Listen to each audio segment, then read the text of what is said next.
পুরীর জগন্নাথ ধাম, সামনেই রথযাত্রা। এই উপলক্ষে অনেকেই পুরী বেড়াতে যাওয়ার পরিকল্পনা করছেন। কথায় আছে, ঠাকুর না টানলে সেখানে যাওয়া যায় না। আবার ঠাকুরের ইচ্ছে থাকলে কোনো প্রতিকূলতাই আপনাকে এই 4 ধামের এক ধাম দর্শন থেকে বঞ্চিত করতে পারে না। আঞ্চলিক কথন অনুযায়ী শ্রীকৃষ্ণের দেহ বিনষ্ট হয়ে যাওয়ার পরও তার হৃদয় প্রজ্বলিত অবস্থায় ছিল।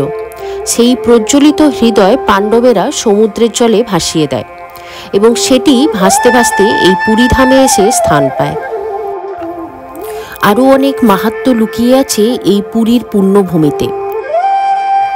তাই আসুন জেনে নিই এই পবিত্র ধাম পুরীতে আমরা কিভাবে যেতে পারি। আজকের ভিডিওতে থাকবে কিভাবে আপনারা পুরীতে যাবেন, কি কি দেখবেন, কোথায় থাকবেন এবং পুরীর আশেপাশে কি কি দেখার আছে এবং খরচ খরচা সহ টোটাল আইটেনারি আমি শেষে দিয়ে দেবো। এছাড়া সবথেকে ইম্পর্টেন্ট একটি জিনিস থাকবে যে আমরা পুরীতে গিয়ে যে ঠগের পাল্লায় পড়েছিলাম তার জন্য আমাদের কি হ্যারাসমেন্ট হয়েছিল আর কতটা লোকসান হয়েছিল সে নিয়ে বিস্তারিতভাবে বলবো, যাতে আপনাদের নেক্সট টাইম গেলে এইরকম কোনো অসুবিধায় পড়তে না হয়। তাহলে চলুন জয় জগন্নাথ বলে আজকের যাত্রা শুরু করি। প্রথমে বলবো কিভাবে যাবেন। কলকাতা থেকে ফ্লাইটে, বাসে বা ট্রেনে যে কোনোভাবেই আপনারা পুরী পৌঁছতে পারেন। ফ্লাইটে যেতে হলে আপনাকে ভুবনেশ্বর এবং ভুবনেশ্বর থেকে বাস বা শেয়ারিং ক্যাবে করে পৌঁছতে হবে পুরী। যদি বাসে যেতে চান তাহলে স্প্ল্যানেড বা ধর্মতলা থেকে প্রচুর বাস পুরীর জন্য যায়, যেখানে আপনার সময় লাগবে 12 থেকে 15 ঘন্টা এবং ভাড়া পড়বে 600 টাকা। আর সবথেকে সুবিধাজনক রাস্তা হলো ট্রেনে। এখন বন্দে ভারত এক্সপ্রেস হয়ে গেছে, তাই খুব সহজেই মাত্র 6 ঘন্টার মধ্যেই আপনারা কলকাতা থেকে পুরী পৌঁছে যেতে পারবেন। কিন্তু বন্দে ভারত একটু খরচা সাপেক্ষ বলে অন্যান্য আর কি কি ট্রেন পেতে পারেন সেগুলোও আমি পরপর বলে দিচ্ছি। শতাব্দী এক্সপ্রেস, পুরী সুপারফাস্ট আর কামাখ্যা পুরী এক্সপ্রেস এগুলো পেয়ে যাবেন হাওড়া থেকে। এর টাইমিংস আর কখন পৌঁছবেন এবং কতটাই বা ভাড়া সমস্ত কিছু স্ক্রিনে দিয়ে দিলাম। এছাড়া শিয়ালদা থেকেও কিছু ট্রেন আছে এবং শালিমার থেকেও কিছু ট্রেন আছে, যেগুলোর ডিটেলস আমি স্ক্রিনে দিয়ে দিলাম, আপনারা চাইলে পজ করে দেখে নিতে পারেন। স্টেশন থেকে হোটেল যাওয়ার জন্য অটো করে নিন, মাথাপিছু ভাড়া পড়বে 20 টাকা। পুরীতে গেলে খুব কম খরচে ভারত সেবাশ্রম সঙ্গে থাকতে পারেন, তবে এখানে রুম পাওয়া একটু মুশকিল। 1 মাস আগের থেকে এখানে বুকিং না করলে রুম পাওয়া যায় না।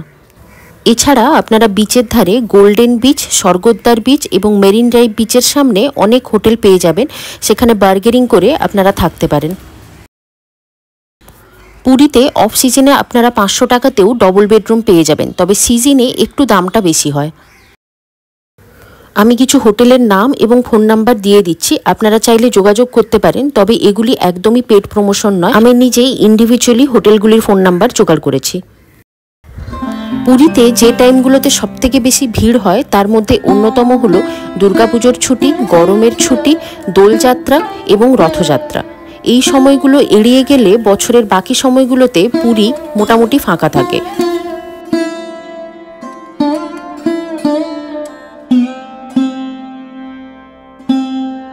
এবার বলবো পুরীতে ঘোরার জন্য 2 রাত 3 দিনের আইটিনারিটি আপনারা কিভাবে সাজাবেন। আপনারা যদি বন্দে ভারত এক্সপ্রেসে যাচ্ছেন তাহলে সকালে উঠে বন্দে ভারতে করে দুপুরের মধ্যে পুরী পৌঁছে যাবেন। এবার হোটেলে গিয়ে রেস্ট করে আপনারা বিকেলের মধ্যে মন্দির দর্শন বা জগন্নাথ প্রভুর দর্শন করে নিন এবং সন্ধেবেলা বিচের ধারে একটু ঘোরাফেরা করে নিন, কেনাকাটা খাওয়া দাওয়া করে রেস্ট নিন প্রথম দিন। আর ওটিডিসির কাউন্টার থেকে অবশ্যই পরের দিনের বুকিং করে নিন, যাতে আপনারা কোনারক সহ অন্যান্য ভিজিটিং স্পটগুলো দেখে নিতে পারেন।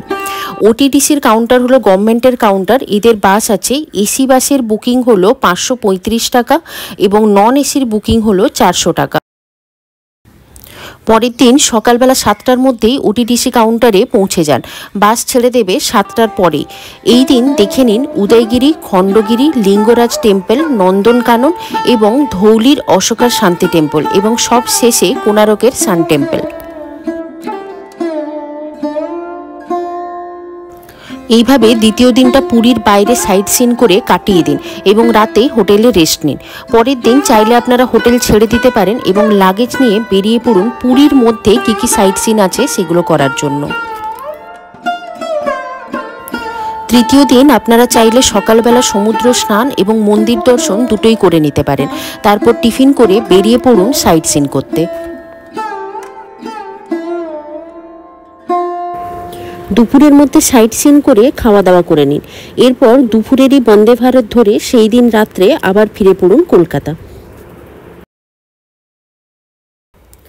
আর যদি আপনারা রাতের কোনো ট্রেন ধরে পরের দিন সকালবেলা পুরী পৌঁছচ্ছেন, তাহলে আপনাদের নেক্সট 3 দিনের আইটিনারিটি হবে এই রকম। সকালে হোটেলে পৌঁছে একটু ফ্রেশ হয়ে বেরিয়ে পড়ুন জগন্নাথ মন্দির দর্শন করতে। এরপর দুপুরবেলা সমুদ্রে স্নান করতে পারেন আর সন্ধেবেলা বিচ হপিং করে কাটিয়ে দিন। বিকেলবেলা এই বিচের মধ্যে ঘোরাফেরা কেনাকাটার জন্য অনেকটা সময় আপনি পেয়ে যাবেন। বিচে অনেক সামুদ্রিক মাছও বিক্রি করে, যেগুলো আপনারা ট্রাই করে দেখতে পারেন। এছাড়া বিভিন্ন কেনাকাটার জিনিস আর খাজা এখানকার বিখ্যাত গঙ্গুরাম, কাকাতুয়া প্রভৃতি খাজার বিখ্যাত দোকান থেকে খাজা কিনে রাখতে পারেন। এই দিনই ওটিডিসির কাউন্টার থেকে পরের দিনের বুকিংটা সেরে ফেলুন। পরের দিনে কোনারক টেম্পল, নন্দনকানন, উদয়গিরি, খণ্ডগিরি প্রভৃতি জায়গাগুলি ঘোরার জন্য এসি বা নন এসি বাস বুক করে রাখতে পারেন। প্রথম দিন হোটেলে বিশ্রাম করুন। পরের দিন 7টার মধ্যে বেরিয়ে পড়ুন ওটিডিসির কাউন্টারে। 7টার মধ্যে এখানে বাস ছেড়ে দেয় এবং সারাদিন আপনাকে ঘুরিয়ে আবার পুরীতে সন্ধ্যাবেলা নামিয়ে দেবে। আর এই জায়গাগুলি ঘোরার জন্য যদি আপনারা 4 হুইলার বুকিং করতে চান, সেক্ষেত্রে একটি বুকিং গাড়ির ভাড়া পড়বে 2,500 থেকে 3,000 টাকা। প্রথমে দেখে নিন উদয়গিরি এবং খণ্ডগিরি। এই দুটি হলো বৌদ্ধিক স্তূপ। এখন অনেকাংশ ধ্বংসপ্রাপ্ত হলেও খুবই ভালো লাগবে এই জায়গাটা ঘুরে দেখতে।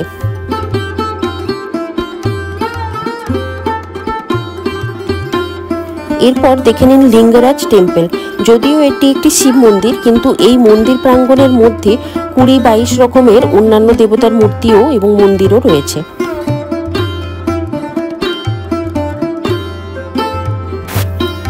এরপর দেখে নেব নন্দনকানন। বিভিন্ন পশু পাখির সমাহার রয়েছে এখানে। এছাড়া মাছের অ্যাকুরিয়ামও রয়েছে।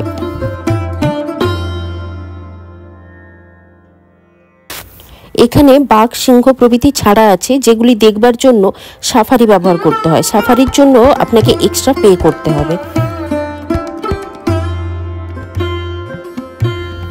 এখান থেকে বেরিয়ে লাঞ্চ করে নিন। তারপর দেখে নেবেন ধৌলিতে অশোকের শান্তি স্তূপা। বলা হয় অশোক কলিঙ্গ যুদ্ধের পর এই জায়গায় এসেই বৌদ্ধ ধর্ম গ্রহণ করেছিল। সবশেষে দেখে নেব কোনারকের সান টেম্পল। যদিও এখানে পুজো হয় না এবং মন্দিরের গর্ভগৃহে প্রবেশ করা যায় না, কিন্তু বাইরেটি দেখতে খুবই সুন্দর। পুরো মন্দিরটি রথের আদলে তৈরি এবং এতে কতগুলি চাকা লাগানো আছে, যেগুলি সূর্যের সাথে সময়কে নির্ধারণ করে। এগুলো দেখিয়ে বাস আপনাদের ফিরিয়ে দেবে আবার পুরীতে। দ্বিতীয় দিনও সন্ধ্যাবেলা আপনারা বিচে ঘুরতে পারেন এবং রেস্ট করুন হোটেলে। তৃতীয় দিন সকালবেলা সমুদ্র স্নান এবং মন্দির দর্শন করে আসতে পারেন। তারপর টিফিন করে হোটেল ছেড়ে দিন। এক্ষেত্রে আপনারা চাইলে হোটেল রাখতে পারেন লাগেজ রাখার জন্য, আর হোটেল ছেড়ে দিলে আপনাদের লাগেজ নিয়ে একটু সমস্যায় পড়তে হতে পারে। টিফিন করে বেরিয়ে একটি অটো বুক করে নিন পুরীর মধ্যে সাইট সিন করার জন্য। এক্ষেত্রে অটোর ভাড়া পড়ে 400 টাকা একটি অটো বুকিং করতে। এবার আপনারা অটোর মধ্যে যতজন থাকবেন সেই হিসেবে টাকাটাই ভাগ হয়ে যাবে। প্রথমেই দেখে নেব গান্ধী পার্ক। এরপর নেতাজি মিউজিয়াম, যেখানে ভাড়া হলো 10 টাকা। এটি নেতাজি সুভাষচন্দ্র বসুর পৈতৃক বাড়ি ছিল। এরপর দেখব গুন্ডিচা টেম্পল, শ্রীকৃষ্ণের মাসির বাড়ি।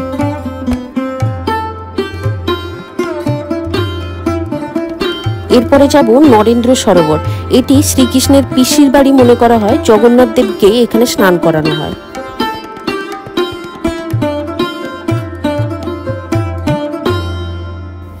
এরপরে রয়েছে সবথেকে সুন্দর একটি জায়গা, গুপ্ত বৃন্দাবন। এর এন্ট্রি ফি 10 টাকা, কিন্তু এত সুন্দর ভেতরের জায়গাটি গেলে মন সত্যিই ভালো হয়ে যায়।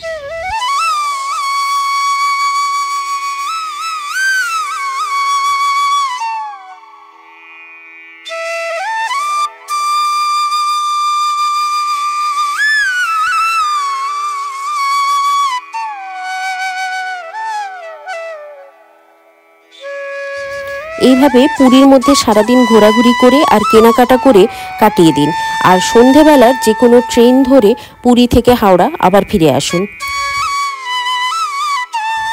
এইভাবে 3 দিনের মধ্যে পুরীতে আপনারা ঘোরাঘুরি কেনাকাটা সমস্তই করে নিতে পারেন। এবার বলবো আপনাদের পুরীতে টোটাল খরচ কত হবে। আমি সবথেকে চিপেস্ট ওয়েটাই আপনাদের বলছি, আপনাদের যদি বাজেট বেশি থাকে এক্সট্রা খরচ আপনারা করতে পারেন। ট্রেনে যাওয়া এবং আসা মিলিয়ে 650 টাকা পড়বে। পুরী স্টেশন থেকে হোটেল যাওয়ার জন্য অটো যদি আমি ধরি রিজার্ভও করা হয় তাহলে যাওয়া আসা মিলিয়ে 100 টাকা। রুম ফেয়ার যদি 500 টাকা পার ডে ধরি তাহলে 3 দিনের জন্য 1500 টাকা। এক্ষেত্রে একটি রুম আপনি দুজনের সাথে শেয়ার করতে পারবেন, সেক্ষেত্রে পার হেড রুম রেন্ট পড়ে যাবে 750 টাকা। আর ফুড যদি পার ডে 300 টাকা করে ধরি তাহলে 3 দিনের খরচা হবে 900 থেকে 1000 টাকা। এছাড়া ওটিডিসির নন এসি বাসের বুকিং পড়বে 400 টাকা, এসি বাসের বুকিং পড়বে 535 টাকা। লোকাল সাইট সিনের জন্য অটো ভাড়া পড়ছে 400 টাকা। এক্ষেত্রে আপনি 4 জনে মিলে অটোটা শেয়ার করতে পারবেন, তাই এক একজনের পড়বে 100 টাকা করে। এছাড়া সমস্ত জায়গায় ঘোরার এন্ট্রি ফি বাবদ পড়বে 135 টাকা। এক্ষেত্রে সমস্ত কিছু টোটাল করলে পার পার্সন পড়বে 3000 টাকার মতন।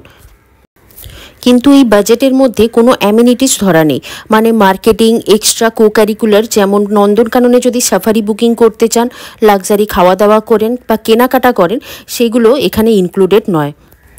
আশা করি ট্যুর প্ল্যানটি আপনাদের বুঝতে অসুবিধে হয়নি। নেক্সট টাইম ভিজিট করলে এই ট্যুর প্ল্যানটা কতটা কাজে লাগলো আমাকে অবশ্যই জানাবেন। আর এখন বলবো সবথেকে ইম্পর্টেন্ট যে কথাটি, যেটা আমার ভিডিওর থাম্বনেলেও ছিল, যে এখানে এসে পুরীর পান্ডাদের জন্য আমাদের কি অসুবিধার সম্মুখীন হতে হয়েছিল।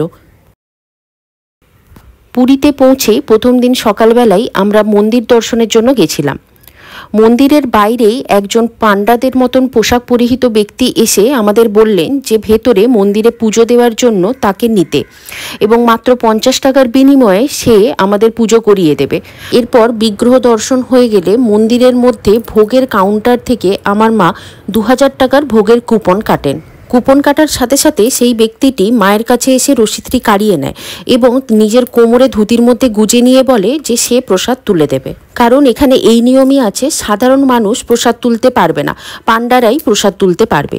যেহেতু প্রথমবার গেছি, কোনো অভিজ্ঞতা নেই এবং এই ব্যাপারে আমাদের খুব একটা জানাও ছিল না, তাই তার কথা সরল বিশ্বাসে বিশ্বাস করে নিলাম আর ভাবলাম এখানের বোধহয় এই নিয়ম। এরপর সেই ব্যক্তি আমাদেরকে মন্দিরের একটি জায়গায় বসিয়ে রেখে নিজের ফোন নাম্বার দেয় এবং বলে যে প্রসাদ তুলতে যাচ্ছে, কিছুক্ষণের মধ্যে এসেই সে প্রসাদ দিয়ে যাবে। কিন্তু ঘণ্টাখানেক বসে থাকলাম, তার কোনোই পাত্তা নেই। আশেপাশে একটু ঘুরে ফিরেও দেখলাম, তাকে কোথাও দেখতে পেলাম না। তখন বাধ্য হয়ে বাইরে এসে ফোন নাম্বারটাতে ফোন করলাম। যেহেতু মন্দিরে ঢোকার আগে ফোনটা আমাদের বাইরে জমা করতে হয়েছিল, তাই মন্দির প্রাঙ্গণ থেকে বেরিয়ে এসে ফোন নিয়ে তার দেওয়া ফোন নাম্বারে ফোন করে দেখলাম ফোনটি সুইচড অফ। অনেকক্ষণ তাকে খোঁজাখুঁজি এবং ফোনে চেষ্টা করার পর না পাওয়াতে আবার আমরা হোটেলে ফিরে এলাম। হোটেলের রিসেপশনে এই কথাটি বলতে সেই হোটেলের মালিক আমাদের বললেন যে আমরা একটি ঠগের পাল্লায় পড়েছিলাম। এরকম অনেকেই আছে যারা পান্ডা সেজে মন্দিরের আশেপাশে ঘুরে বেড়ায় আর এরকম সরল সাদা লোকেদের বোকা বানিয়ে তাদের কাছ থেকে প্রসাদের কুপনটি নিয়ে নেয়। এই কুপন থেকে তারা অরিজিনাল প্রসাদটি তুলে বিভিন্ন দোকানে বিক্রি করে দেয়।